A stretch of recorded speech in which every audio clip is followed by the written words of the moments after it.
What's up, everybody? So another week has come and gone, so it's time for another guide. So let's go ahead and jump right on into the Mamluks. Now, before we can get to anything else, I do want to talk a little bit about this event. The reason why is it does give you a choice. Either you get all the cores on all of the Syrian land up here, so you do not have to pay any diplomatic points to integrate them, but they become a lot more rebellious by getting 25% increased liberty desire, or you just lose some prestige and legitimacy. You want to go for the top option. The reason why this caused so much problems for me is because if you look in this mission, you have to get them below 25 liberty desire, and they start off at 50. So by doing this, they get bumped up to 75. The thing is that this mission also gets bumped up by 25, so it does not matter at all. You just need to get them to loyal. That's all you need to do.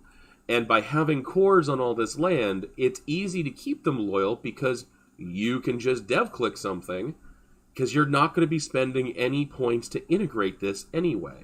And since this is all pretty high development anyways, you kind of want to have cores on it just so you don't have to pay all that Diplo points just to get Syria off the map. So go ahead and take the cores. It makes your life a little bit easier. And before you do anything else with estates and privileges, placate them.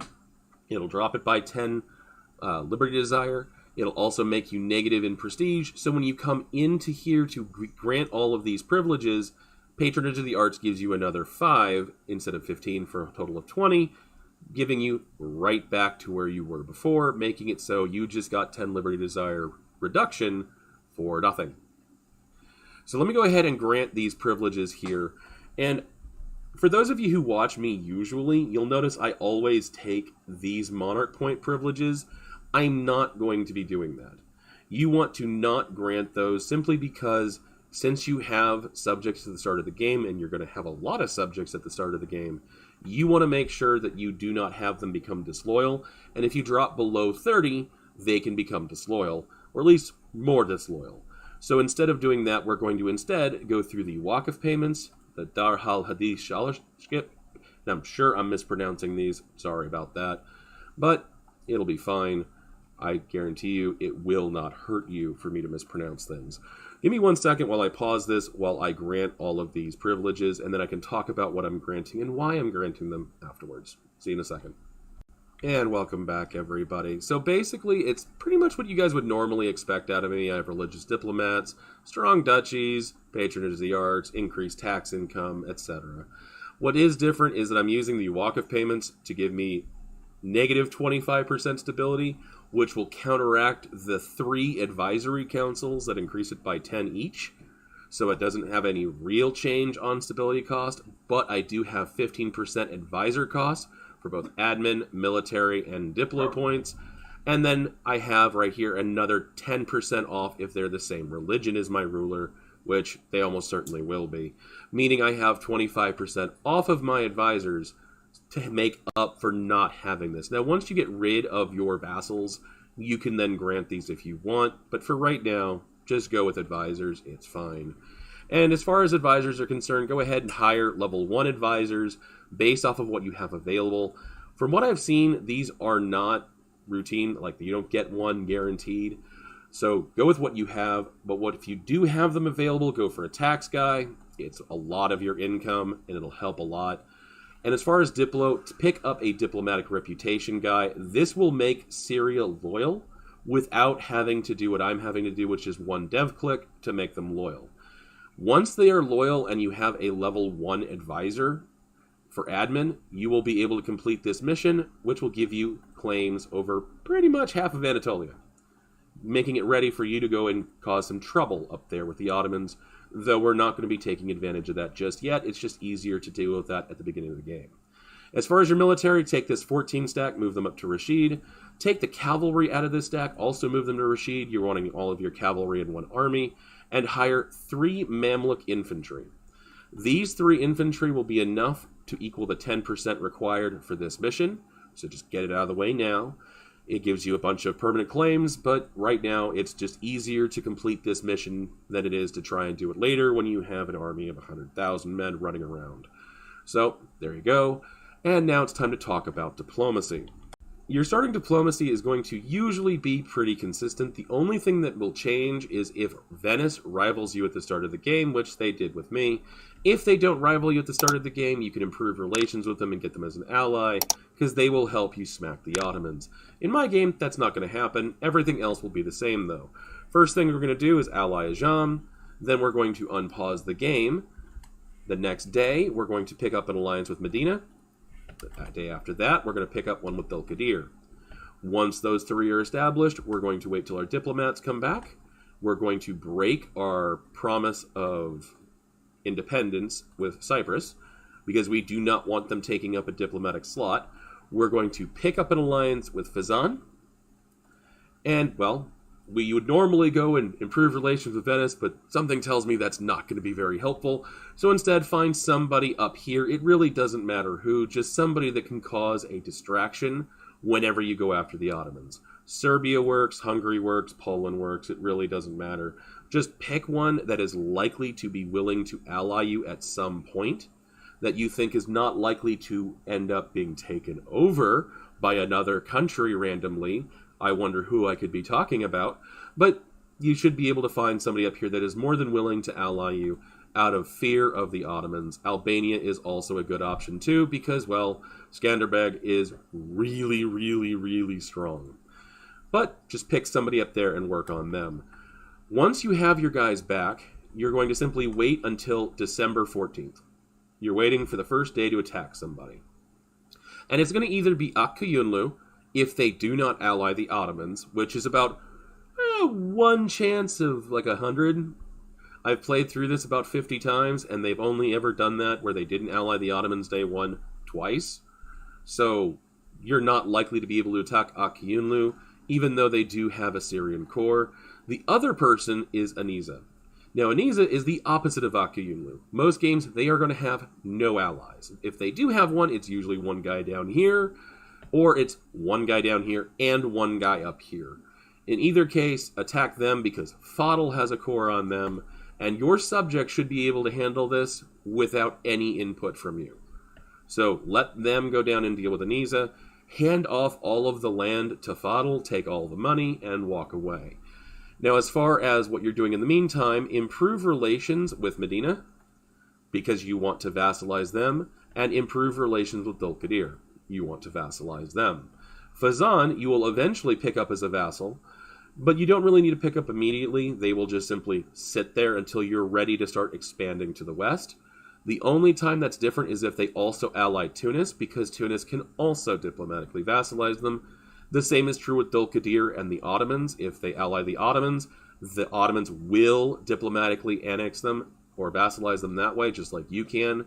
So if they are not allied to the Ottomans, they can just sit there for a while and not be vassalized. It's not going to change much of anything.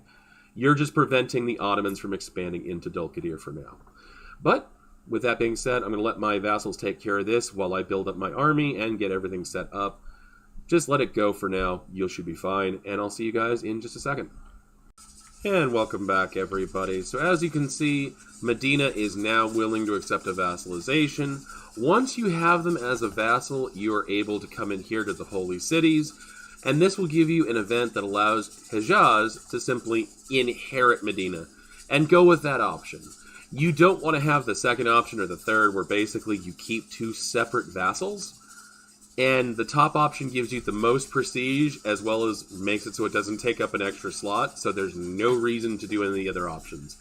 Once that's done, though, you're now able to go after Byzantium, and as you can see here, sometimes they have allies, sometimes they don't.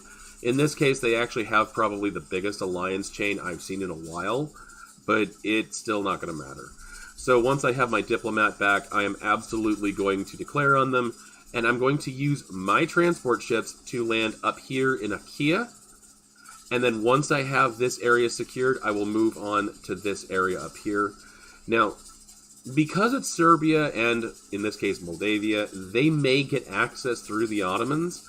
If they do, your subjects can come help, but just do the naval invasions. It's not worth taking the risk of you not being able to reach your target. And the Ottomans can attack them pretty quickly, because they don't exactly have a truce anymore at the start with them.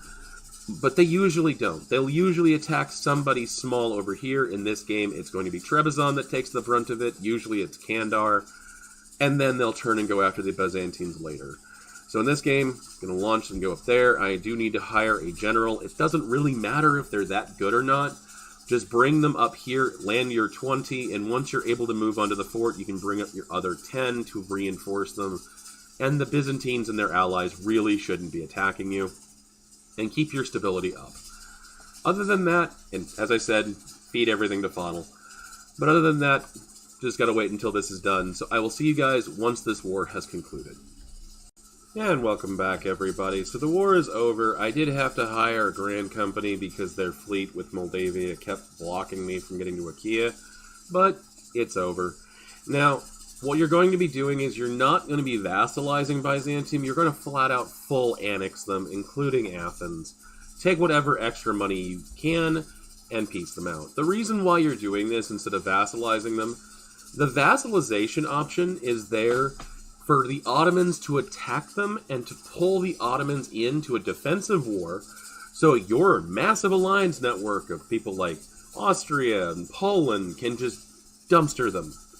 You don't really have that, nor do you need it. Instead, you're going to be able to call them in on favors, so you don't need to be bothering with that. Instead, you're just going to full annex them, and then you can re-release them as Byzantium, and this way they will be a lot more loyal than they would be if you had just force vassalized them. They would have massively negative opinion of you and a huge amount of liberty desired for being force vassalized. Now they don't care. So just use the favors and do it that way as opposed to trying to do it any other way. Now, if Epirus is still around, you can now go after them with this reconquest war. It's up to you. It really doesn't matter. Because even if the Ottomans come in and take this, you'll be taking it back from the Ottomans. So declare if you want to declare. And as you can see, now I can't get Dulkadir because they've just expanded a little bit. Somehow. In some way. I'm going to get them later, so it doesn't matter, and I can just come back later to diplomatically vassalize them at that time, or I can pick up Karaman and reconquer their stuff if, for whatever reason, Dulkadir gets too large. But for now, it's the time to chill out and consolidate while I get my manpower reserves back. So, give me 1 minute while I go ahead and handle that. And welcome back. So I bought down some more exhaustion just because I had a diet mission to do it. But that means it's also time to go after Kara Kayunlu, because Kara Kayunlu starts off with core for either Syria or for Fodl. So obviously I want to get that, and I'm going to call in Dulkadir because their 6,000 will help. I'm also calling in Ajam, making this a war I probably don't have to participate much in. Meaning I can just sit back and slowly repair my manpower while still expanding using my vassals. And Byzantium can do their thing. Epirus is being attacked by the Ottomans, meaning the Ottomans are now fighting the Pope and Cyprus, which means they're probably going to get Cyprus. Now, I did want to point out that you have a mission in here. I don't remember exactly where it is. I think it's right here, where basically you're able to get claims on Byzantium up here if you can diplomatically vassalize or conquer Cyprus. The thing is that in my experience, it takes too long to get the naval enterprise done, which really doesn't take that much time. But then to also vassalize Cyprus, because they're of another faith. Because they are Christian, they're going to take a while to vassalize, meaning that by the time that you get the claims on Byzantium to avoid the no-CB war, Byzantium will be off the map. So I don't recommend waiting for Cyprus and just no-CBing it. I just wanted to point that out because I did try that multiple times and it just won't work. But I'll see you guys in a little bit once Kara Kayunlu has been beaten down to a pulp. See you then. And welcome back. So I didn't even have to move my troops at all. They did have a nice brawl, but yeah, Kara Kayunlu can't really do a whole lot in this game. But yeah, I'm taking all max money, war reparations, and these two provinces, both of which I'm handing over to Fodl. The reason why is because core, and I want to have Iraq released once Fodl is actually integrated. As you can see, I have been currying favors with both Austria and Hungary, because I plan on using them to be able to handle this. And, well, just get rid of people. Okay, I need to fire somebody. You. There we go. So I can then seize land again. And now I just need to get myself ready to fight the Ottomans. They did attack Kandar, who was allied to Dulkadir, so now Dulkadir is getting removed from the map because, of course, they are. So I'll pick up Ramazan or Karaman and then just take their cores back for them. And yeah, just slowly getting ready to fight the Ottomans. So give me a minute while I get Syria off the map, because I do need to get them off the map, as well as Fadl. And I'll bring you guys back when it's time to talk some more. See you then. What's up, everybody? So for this week, I'm giving away a CD key for Metal Hellsinger. If you want a copy of this game, leave a comment below and just include the word metal somewhere in the comment. Make sure you have it as actually a word, don't put spaces in there, otherwise I might miss it. But at the end of the week, I'll go through all the comments, and of the comments that put metal in there, I'll pick one at random and reply to it with the CD key. Now, obviously, anybody can see my replies, so make sure you turn on your notifications, because if I reply it to you first, and somebody else sees it before you do and they put it into their Steam account, it's their game, not yours. But, with all that being said, let's get back to the guide. And welcome back, everybody. So, Syria and Fadl are finally off the map, Iraq has been brought in, and I got Cyprus by the event. Basically, when their king dies, you have a chance of, for 10 prestige, having an event where we put somebody on the throne, and then Jacques will pledge his fealty. You can choose to refuse it, but I don't see the value of doing so. I have my guys loyal at the moment. And it's time to go after the Ottomans. I did vassalize both of these two guys just because the Ottomans were going after Ramazan, so I grabbed them first. And Karaman, well, Karaman has a bunch of cores that they can get back out of the Ottomans, just like the Byzantines. Now, unless you have your own Karaman down here, just use these normal claims. The reason why is, while I am calling in Austria and Hungary, and they should be able to win over in Europe, there's no guarantee of that. Instead, I would rather rely on my own troops to be able to win this war. So I would rather have the war goal over here. Now, because I have Karaman, I'm able to go after their cores, like Kayseri here, allowing me to not only make this a hugely easy war as long as I can secure the strait for the Europeans to come and help, but at the same time making it so I can get the war goal without having to rely on them. So just try and keep that in mind when you're going for this. As far as their allies, they'll usually have Akyunlu and Shirvan. They may have one of the other small guys in this area. Just knock them out as quickly as you can. Ajam will usually help you with this. In this game, obviously, they have no interest. And I really don't want to be fighting anybody else. And it looks like Shirvan is allied to Ajam, and that's going to stop me from calling in Ajam. But I do have the Europeans willing to come in, and you should be able to have over 40,000 troops at this point. So it's going to be a fight, don't get me wrong, but you're not letting the Ottomans expand, so they're not really able to keep up with you. And you're going to have all of your vassals to help too. So just immediately come over here, knock out Akyunlu as quickly as you can, so you can turn and go engage the Ottomans, who should focus on Hungary. Should. And the Byzantines. But we'll see how that happens, but I will see you guys in just a little bit. And welcome back, everybody. So I know it's mid-war, but I just wanted to point out, Cyprus, if you can make them as an ally or a vassal, at this point, you can now ask for knowledge sharing, which means they will push Renaissance down here in your capital. They're already going to, but that will help make it happen. If you do have Venice as an ally, because they're in Italy, they get it pretty quick. And Crete will be really close, allowing you to buy it off of the Venetians. So just keep an eye out on whoever you have as an ally up here, because they might be willing to sell it to you. Austria is too far away. Just keep that in mind.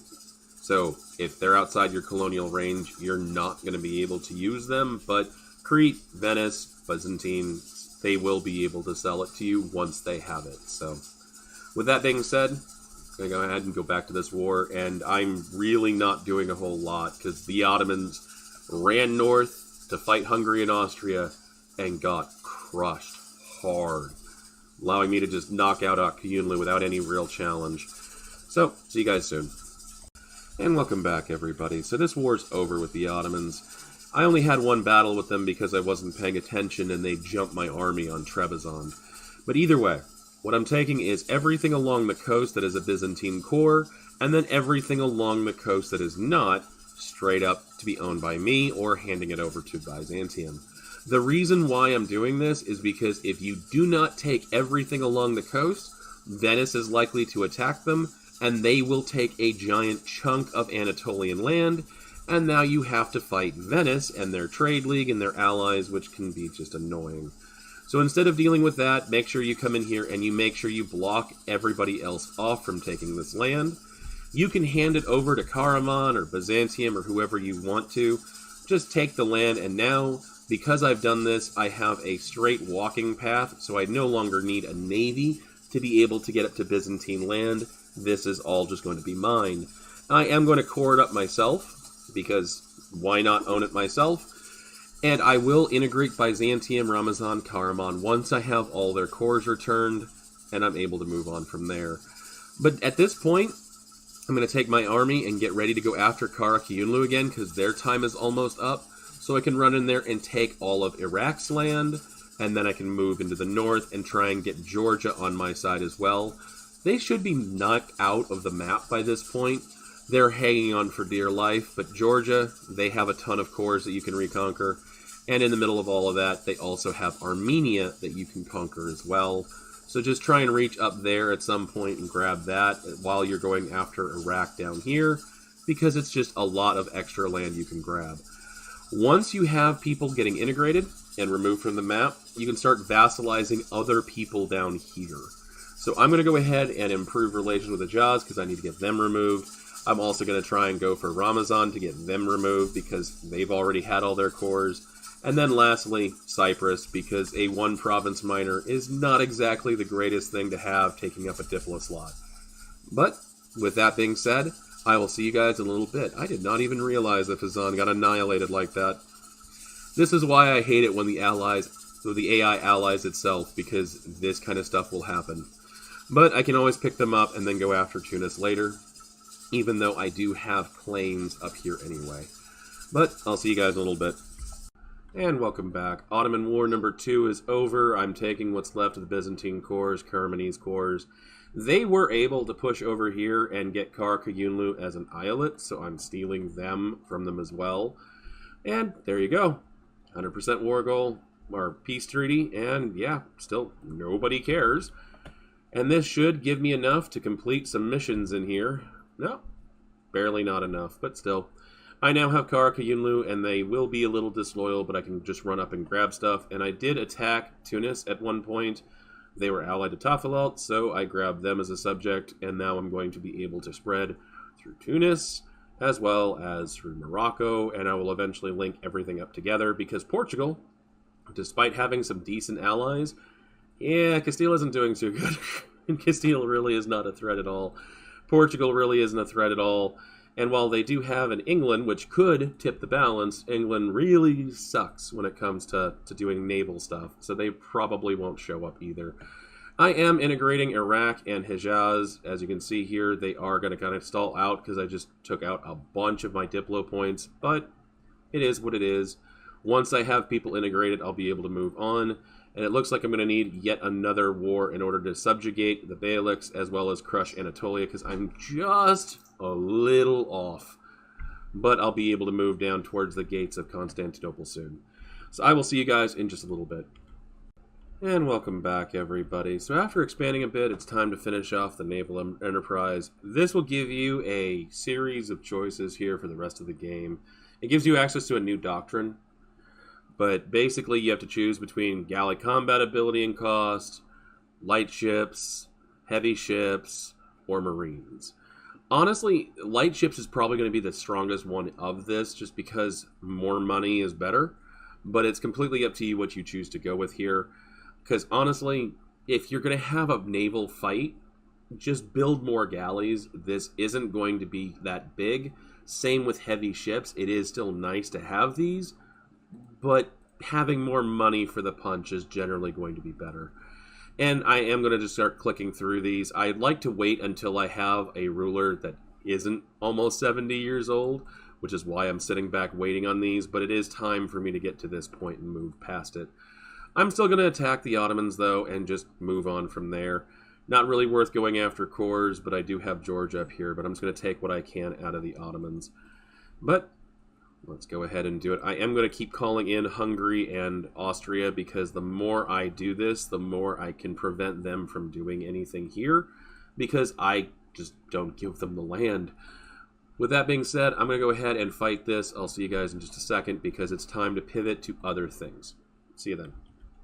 And welcome back, everybody. So the ruler finally kicked the bucket at the age of like 76, meaning I now have a 29-year-old, so I was comfortable going through these 3 missions. Each one will increase their stats by 1. So I have him now with 3 extra points throughout these 3 categories that I didn't have otherwise, meaning he's actually pretty good now. Now, this also leads into the Gates of Constantinople, and what this mission does is it gives you an event that gives you a choice between either 15 permanent power projections, so you'll never lose it, or a Tier 3 government reform. This government reform, obviously, since I have it, is what I recommend you do.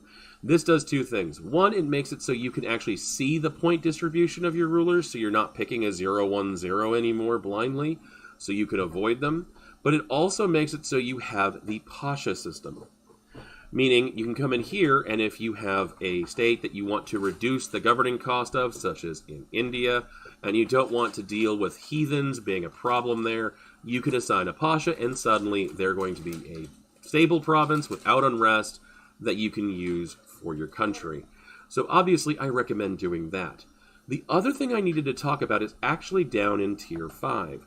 You see, once you hit Tier 5, you can then complete this other mission here, down here, of Refine the Pharisaya. I'm pretty sure I'm mispronouncing that, but moving on.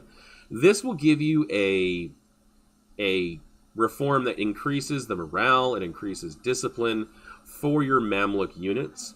It makes it so you also have more of these units, so you're able to have a very devastating army. The reason I bring this up is because there's actually another mission here where you're going into Ethiopia. And when you get through this mission, it gives you the choice of having Kawa units. The thing is that it requires a Tier 5 government reform, and it will clash with the one that you get from this mission. This mission is significantly better.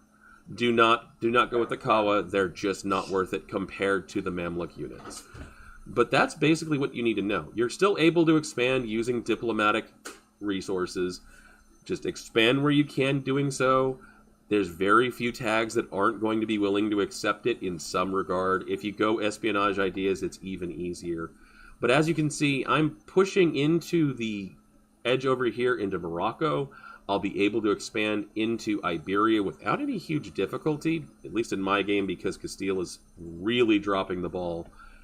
Anatolia is pretty easy to wipe out because Ottomans cannot handle being attacked from 2 sides. They use this strait very effectively to run away, regroup, and come back at people all the time. So if you're able to bring in Hungary, Austria, Poland, somebody up here, as well as attacking them from the Anatolian side, they really can't do a whole lot. They're just not able to find a safe place to recover, allowing them to keep attacking you. And everybody over here is going to be very easy to pick off because they're just not strong enough to handle your subjects, let alone your armies eventually marching into. So just take advantage of that and slowly whittle your way through not only Arabia, the Horn of Africa. Once you get through here, you can get into Western Africa and do the exact same thing. Use your Diplo points to expand early because you're going to want to have Diplo points later for developing, and you're going to be using your admin points to expand later on. And then as far as India is concerned, obviously just take control of it as soon as you can to move all of that income into your pockets. If you want to go exploration, you can. Just do not really expect to get anything in the New World of any kind of substance.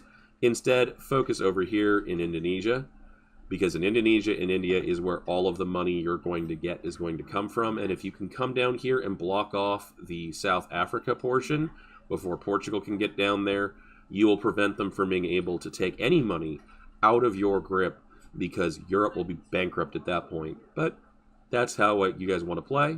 Do what you want to do. With all that being said, that's how you play the Mamluks. It's really not that difficult. Just no CB Byzantium and attack on two fronts. Don't fight the Ottomans on equal footing. It's not worth doing so. Take advantage of the fact that the Ottomans really cannot handle it if you block off their expansion and taking Byzantium. You're doing so. Because the other option they have is going into Georgia, which they're eventually going to be truce limited out, into Europe. Eventually they're going to hit Hungary, and you're going to stop them from expanding that direction. And Akyunlu, who they ally, so they can't expand into, meaning you're able to outscale them. But, hope you guys enjoy the guide. Thank you all for watching. Have a wonderful week.